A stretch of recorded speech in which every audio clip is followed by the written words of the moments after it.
Hello YouTube from a snowy, cold Midgham in Berkshire.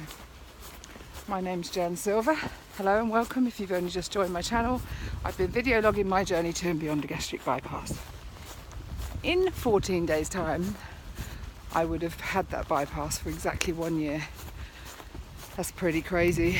I've almost video logged every day for that year.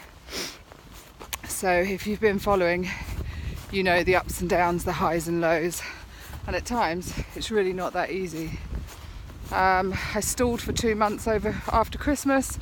My weight didn't budge. I had a reset last week and it's slowly coming down. I got on the scales this morning and my grand total loss at the moment is 6 stone 5 pounds 0.1, I think. So I'm over the moon with that I was able to reset my mind, start to look at the choices that I was making and change them, and remind myself why I started this journey, remind myself why I wanted to be fitter and healthier and slimmer, and I wanted to live longer. And that's done me the power of good, really, to reassess where I am, because it's so easy to let things slip and slide. I'd allowed snacking to be part of my evening life. I won't make excuses for drinking wine, because I do and I always will, but I allowed myself to drink probably more than I should, and that's me saying that. I'm not asking for advice from anybody else on that subject. So my husband and I have gone back to just a Friday and a Saturday night. We'll have a glass of wine, because my life isn't about not having any treats at all. But yeah, I've been able to tweak things in my life and get back on track, basically, which is great. And so the fact that my scales are moving as well kind of reflects those good choices, and I'm really happy with that. Oh, it's cold out here today, so I'm not so much out of breath because I'm working hard. It's more that I'm freezing cold, so you'll excuse my sniffing nose and all the rest of it. Doing my reset last week, something I had forgotten to mention about going back to basics was a simple rule that I'd let slip and I had forgotten, and that was chew more. When you're eating your food, chew more, chew it for longer, take your time over your food, really enjoy the flavours rather than wolfing it down because you think like you're hungry. And waiting my 20 minutes after eating, I'd let all of that slide, you know, and they were kind of fundamental rules from the beginning, which just slip, and it's easily done. Life gets in the way, right? But I have to remind myself, kick yourself up the bum every now and then and say, nope, this is not where I want to be. This is not where my journey is going to end. And I hate people sniffing, so I'm really sorry about this. But I don't know about you, my nose just drips like a tap when I'm out for a walk, especially in the cold weather. I mean, it is so beautiful at the moment. The fields are lovely. I've got the fields one side. I'm not in a good spot, but I'll show you the lakes in a minute. So yeah, they're my back to basics, where, you know, try and remember all those things that excited me in the beginning of the journey a year ago. And it was only a year ago, you know, when I'm saying it's been a year, it has been a long year. It has been kind of had its ups and downs. I'm going to blow my nose now, not on screen. You can see the beautiful sky while I get rid of my runny nose. I apologise. This is where editing would come in handy, wouldn't it? I'm not about to do that. So many people say they haven't got time for it.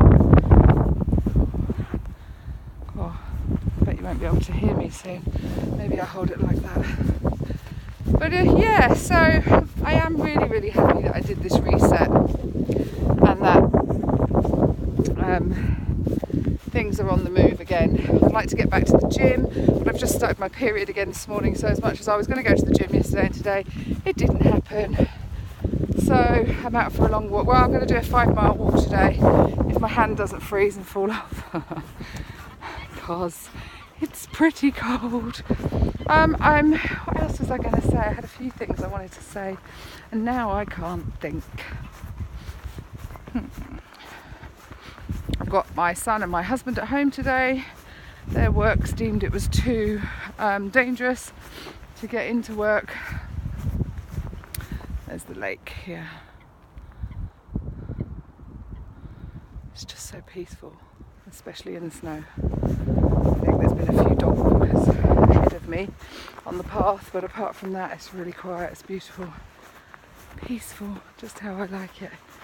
So yeah, I'm sure my husband's gonna set up office out in Aggie, hopefully, and my son can have the lounge so that I can do what I need to do in the kitchen in the orangery.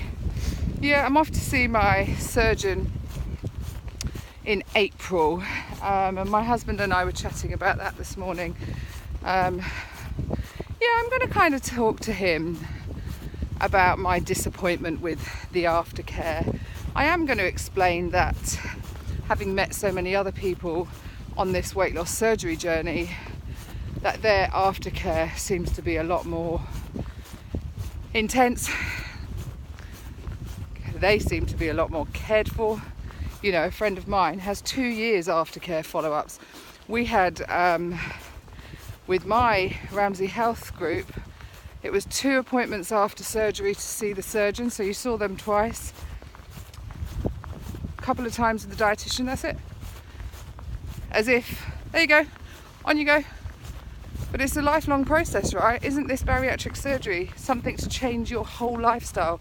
That doesn't happen overnight. That doesn't happen in a month or 2 months or 3 months. You know, it's going to be a learning process for the rest of my life, and I think the care that they've offered is pretty poor. Now, people could argue and say, but you signed up to that, you knew what it was. But I didn't know how I would feel or what would happen after bariatric surgery. You can only do your research on what other people say. It's not until you go through it that you kind of go, I don't think that's adequate, actually. I don't think that kind of cutting you free after doing such a major surgery and rerouting your stomach and the way that you're going to live the rest of your life is acceptable to just take thousands of pounds off you, see you a couple of times, well done, off you trot. And if anything else happens, the NHS will pick up the bill, basically, because that's how it feels. So yeah, I'm gonna I'll think about it carefully about how I'm going to word it with him. But I am going to let him know. I know when I spoke to one of the other surgeons, the last appointment I had, I let him know my disappointment, and he agreed with me and he apologised to me. He now doesn't work for that health group. He works at a different hospital. So he wasn't wrong in his disappointment, and he actually voted with his feet and left. So I don't think it's a great service, aftercare service, but I'm not knocking the surgery itself. Anyway, I am frozen. I'm going to sign off now because my hand is probably numb, and I hope you all have a great day. I hope you're all really well, healthy and happy, and that if it's snowing, get out and enjoy it, and be careful, be safe, and I'll chat to you all again tomorrow. Bye.